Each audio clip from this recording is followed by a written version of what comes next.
Olá, gente. Eu sou a Zóia. Como é que vocês estão? Bom, o outro vídeo deu certo aqui nesse esqueminha aqui do Zoom, tá? Então, a gente vai dar prosseguimento ao tema seita, né? E sobre os elementos que compõem uma seita e para que ela funcione do jeito que elas funcionam, né? E hoje eu vou aglutinar dois temas que eu acho que são relativamente complementares, né? E eles estão divididos em dois tópicos que eu vou falar agora para a gente seguir adiante. Um dos temas que a gente vai falar hoje é o exclusivismo, e o outro é temor e intimidação, tá?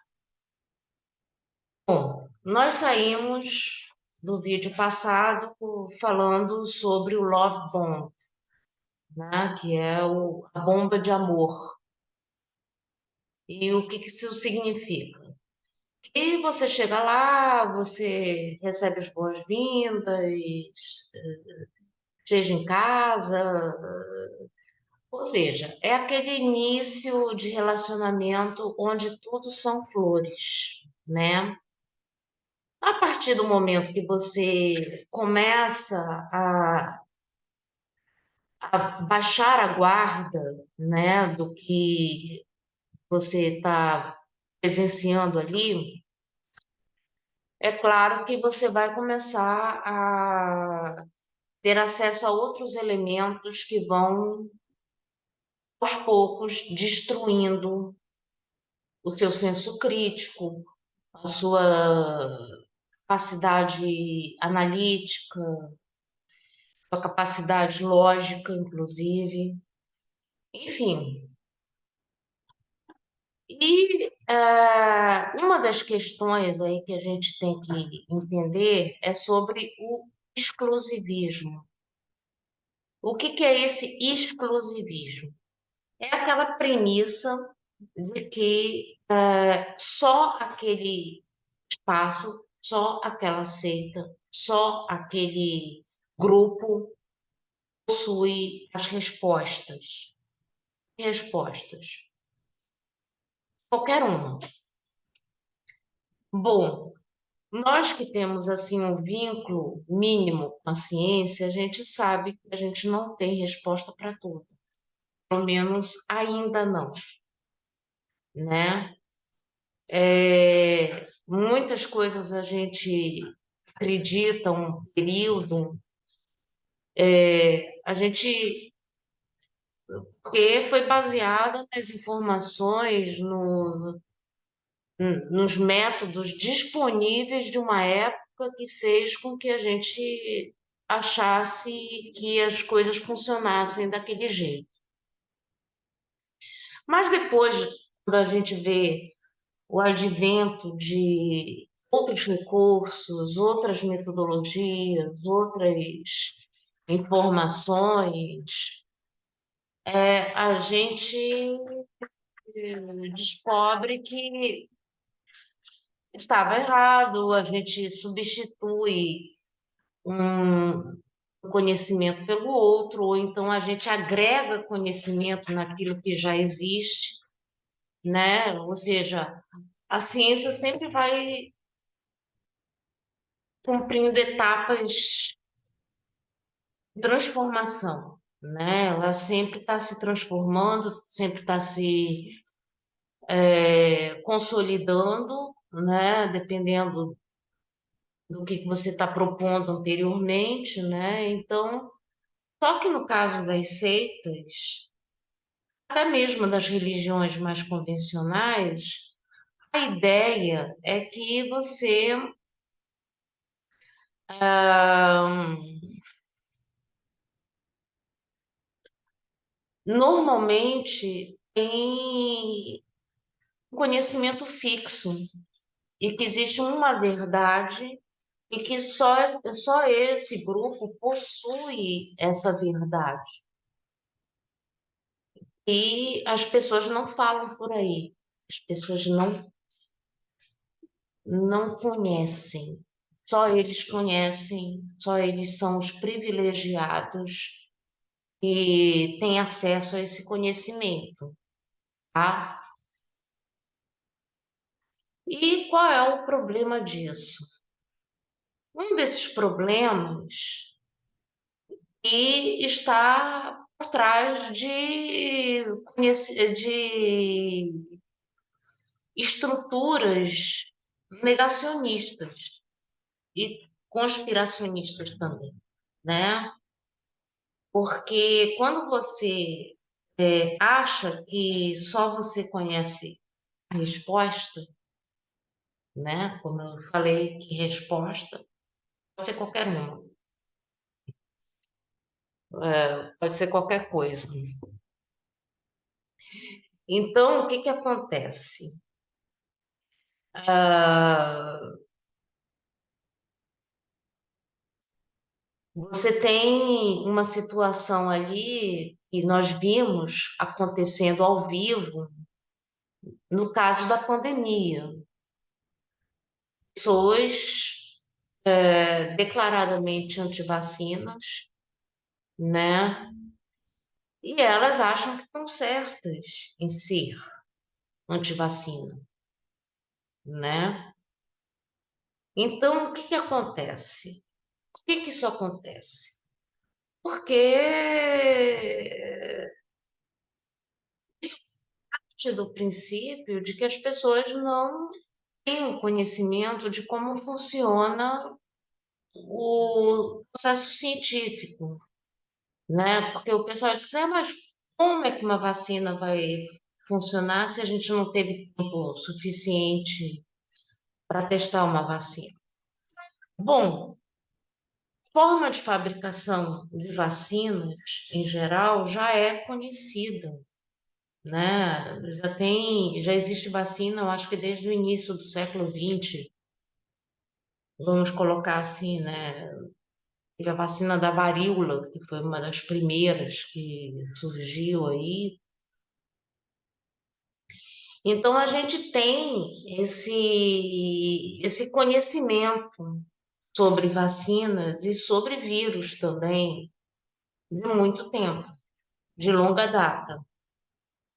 É claro que a gente vai ter que testar, porque afinal de contas é um vírus recente, né? Um vírus que a gente ainda não sabe muito bem. Até hoje a gente ainda não sabe muito bem como é que ele funciona, né? Mas ele mesmo está fornecendo as informações que a gente precisa, porque a gente já sabe que ele é um vírus altamente mutável, a gente já sabe que a gente vai ter que ficar com essa prevenção por muito tempo, a gente não sabe se um dia isso vai ser erradicado, mas a gente tem condições melhores hoje de entender o mecanismo desse vírus do que nós tínhamos há 3 anos, quando a coisa toda começou, né? Então, é normal você ver um cientista começando com um discurso, como, por exemplo, o próprio Drauzio Varela, ele, no início, ele não estava tão preocupado assim. Mas você vê que depois que ele viu o que estava acontecendo, ele mudou o discurso dele. Ele mudou porque ele foi tentado para mudar esse discurso? Não, é porque ele acompanhou o desdobramento do processo. Ele acompanhou o que estava acontecendo e ele foi formulando e reformulando as ideias dele de acordo com o que estava acontecendo, tá? E a ciência, ela trabalha num esquema que é de troca de informações. Você não pode trabalhar a ciência como uma coisa exclusiva de um determinado grupo. Por isso que você tem os papers, você tem os artigos, as revistas indexadas, né, os periódicos científicos que divulgam os trabalhos, os cientistas todos têm acesso a esse material, eles revisam, fazem meta-análises, fazem o escambau do negócio funcionar, né? Então você não tem esse negócio de exclusivismo na ciência. Não existe esse mito do cientista maluco de desenho animado. Ele mantém uma descoberta como segredo do Estado, como um negócio que só ele vai ter acesso a esse conhecimento e que, por causa disso, ele vai conseguir dominar o mundo, né? Não é isso. Quem faz isso são justamente as seitas, tá? E é claro que todas essas seitas, elas acabam tendo um grupo destinado a estabelecer esse conhecimento, né? Como é que eles formulam essas ideias, né? Um amigo, aliás, um conhecido, falou uma vez sobre o Brasil Paralelo, né? O Brasil Paralelo, no início eu estava pensando assim, se ele seria uma seita, né? Mas eu acho que não é só isso, ele é o braço intelectual do bolsonarismo que divulga ideias um tanto quanto olavistas, que virou meio que um sinônimo de conspiradores, né? E aí, esse conhecimento, geralmente, você não vai encontrar subsídio para esses conhecimentos em quase nenhum artigo acadêmico que você saia atrás, né? Você não vai ter respaldo nesses trabalhos em canto nenhum, né? Então, o que que acontece? Eu acho que ele é um braço intelectual, cognitivo e auxilia nesse processo de alienação do que a gente está vendo nesse momento que a gente está vivendo, né? Nessa nossa realidade, tá? E só eles sabem disso, só eles conhecem esses fenômenos, porque eles são os escolhidos. A ideia de você ter esse exclusivismo intelectual, esse pensamento exclusivo que só você tem, só aquele grupo possui, que são as respostas para tudo, né? É, serve justamente para você ter aquela sensação de que você pertence a um grupo de escolhidos e privilegiados que dominam um aspecto do conhecimento que ninguém mais domina, tá? porque você precisa, para eles conseguirem motivar a permanecer lá dentro, eles precisam que você seja, você se sinta essa pessoa especial, essa pessoa destinada a grandes coisas, a prosperidade, a felicidade, ao a ser bem-sucedido, que esse conhecimento todo que é produzido lá dentro daquele ambiente promove, tá? Então é por isso que a gente tem que entender que isso faz parte do processo de alienação desses grupos. E qual é a diferença entre esse conhecimento, e o conhecimento científico, né? Que o conhecimento científico é uma coisa, primeiro, que ela não precisa ser secreta. O conhecimento científico não precisa ser secreto, né? Não precisa ser é, exclusivo de um grupo, né? Muito pelo contrário, né? Todo mundo se beneficia desse conhecimento. Por exemplo, vacinas é uma coisa que beneficia todo mundo, deveria pelo menos, tá? Então, é mais, o benefício só não é mais generalista por causa do capitalismo, né? O capitalismo é que tem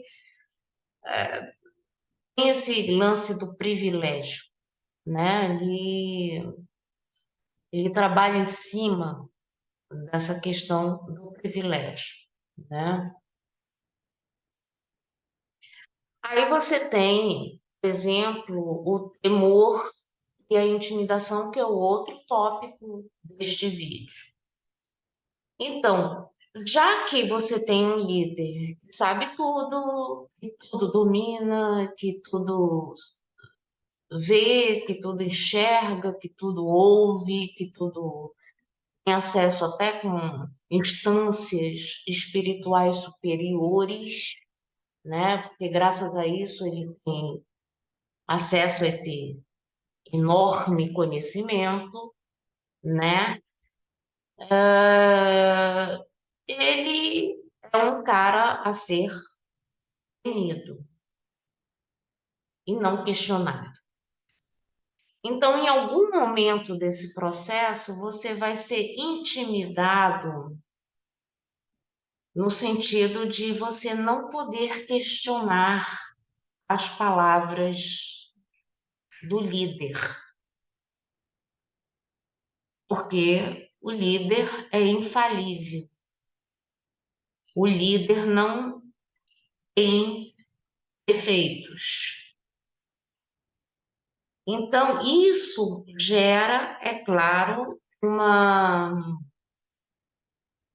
situação onde você, se você tentar questionar uma vírgula que ele colocou assim no lugar errado, todo mundo está vendo que aquela vírgula está errada, tipo, separar o sujeito do predicado, né? O sujeito do verbo, né?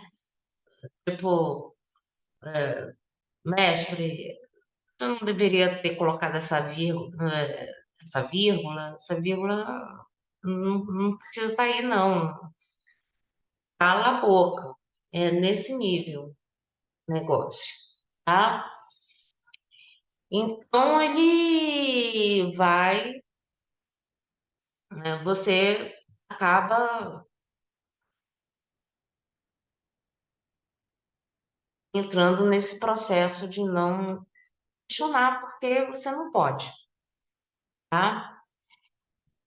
E como eu falei sobre o filme A Onda, né, que é justamente uma das etapas que a gente viu muito nesse filme e nesse experimento que diz que aconteceu, né?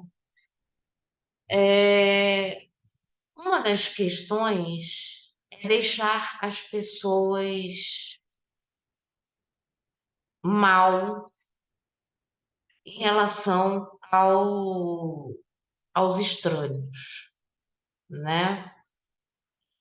Porque esses dois processos, eles já levam para um outro caminho que eu vou falar mais adiante, tá? Mas é importante entender que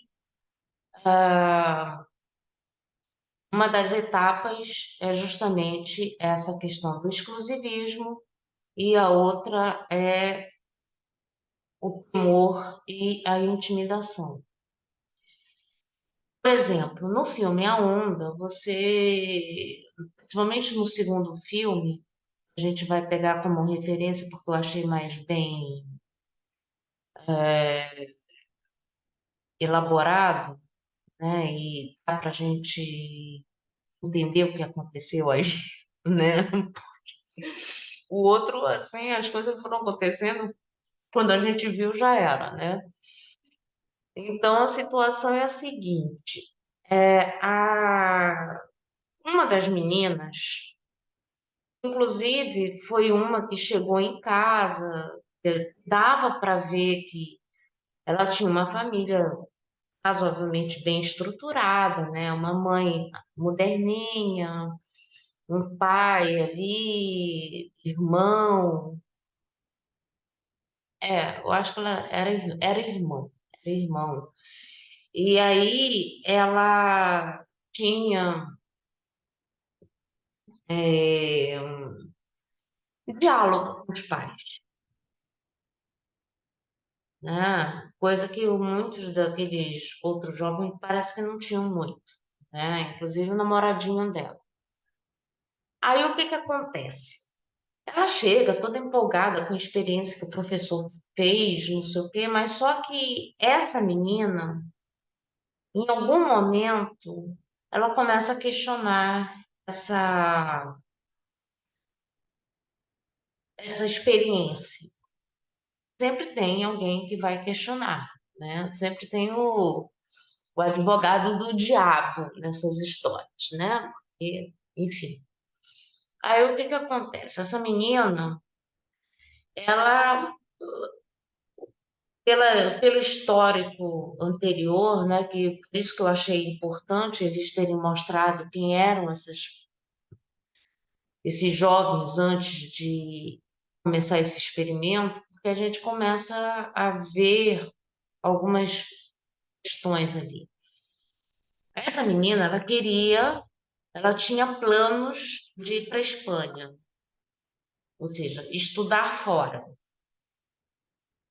fazer intercâmbio, sei lá o que que ela queria fazer, mas ela queria passar um tempo fora do país, um outro país, uma outra realidade. Então ela tinha sonho. E quando ela viu que o namoradinho não queria, e o namoradinho foi um dos que foi cooptado, né, em algum momento ali do processo, até porque esse professor, ele além de dar aula da parte de ciências políticas, ele também era o treinador do polo aquático da escola. Olha só que coisa. Então, esse garoto tinha contato com esse professor tanto no treino do polo aquático quanto na aulinha de ciências políticas. Aí, o que que acontece? Essa garota, teve um momento lá no filme, aí eu venho com spoiler, né? É, eles definem que todo mundo vai usar um uniforme para manter esse aspecto igualitário. de coesão, de união, de ninguém é melhor, enfim. Aí a garota não se sentiu muito à vontade nesse uniforme e foi com uma camiseta de uma outra cor que foi definida lá pelo grupo. E a partir desse momento ela começou a ser eliminada do convívio com eles. Ela passou a ser vista com olhares diferentes. A menina que era considerada a melhor da turma, de repente virou um páreo, um páreo, né? E aí você vê como essas manifestações, ou seja, se você diz que um determinado assunto não é verdade, né? Se você contesta aquilo que está sendo dito dentro do grupo, se você resolve fazer alguma coisa diferente do que está no grupo, você vai ser intimidada, né? Você vai ser, é, você não vai poder manifestar o que você realmente pensa, né? O que você realmente quer. Então, a ideia dessas seitas passa muito por aí e a gente precisa ter um controle sobre essas questões, porque, e principalmente, é, não entrar em nenhum lugar que se pretenda ser a salvação do mundo, pelo menos não tão rápido. Por exemplo, você vê que anarquistas e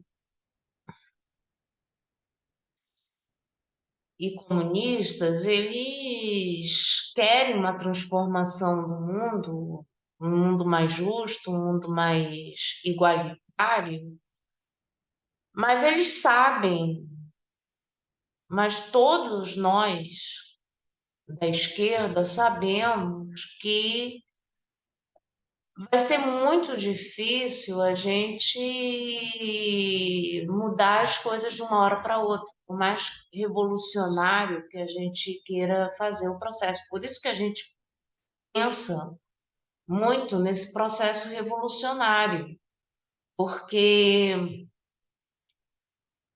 não dá tempo de haver conciliações, né? Realmente existem coisas no mundo que são inconciliáveis. A gente tem que ter isso em mente. Não dá para você conciliar essas seitas malucas aí, essas que, que tendem a crescer, né, com interesses específicos de um povo baseado naquilo que a realidade impõe, como, por exemplo, comida para todo mundo, casa para todo mundo, bens de consumo para todo mundo, emprego, né? Então, essas são as coisas que a gente precisa sempre, né? Comer, morar, se vestir, isso aí são coisas que estão dentro das nossas necessidades. Agora, agora essa parte mais existencial, né? Que geralmente é o que essas pessoas das seitas procuram, não necessariamente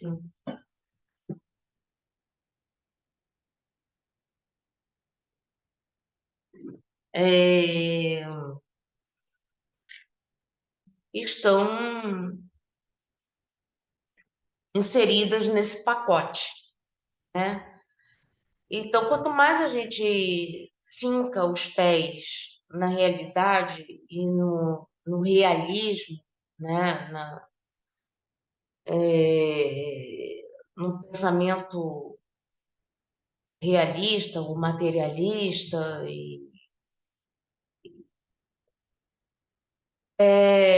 mais a gente tende a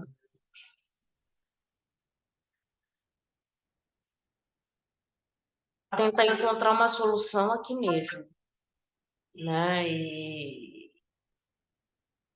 principalmente no sistema político de um país.